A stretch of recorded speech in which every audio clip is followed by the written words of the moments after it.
thought process like of having her at your fights? Because I'm sure there's some people like, well, children shouldn't be watching fighting anyway. It's violence, much less their mom being in a fight. Yeah. So walk through the thought process of how you said, no, this is good. She needs to do that. Well, if you tell somebody that fighting is violent, then they're gonna think fighting is violent.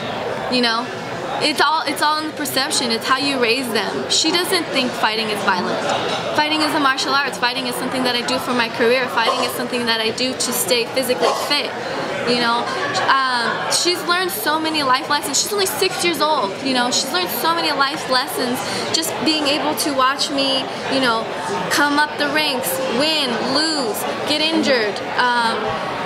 She knows the difference between a good guy and a bad guy when it comes to food. Like all these things, these are all good things.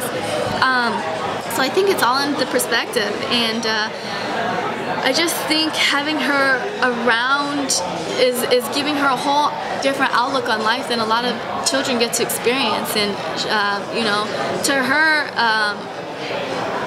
dreams and ambitions and goals are going to be something that is expected. It's not going to be like, oh, can I? It's going to be like, oh, I can and I will, You talk about the difference between men and women in fighting. I wonder, do you think at all about, because guys don't have to worry about what message they're sending to little boys around the world or whatever, do you think about being a role model for young girls? And I look at like Ronda Rousey. I don't think she meant to be a feminist icon, and all of a sudden she became one. Yeah. It's like, do you think about that actively?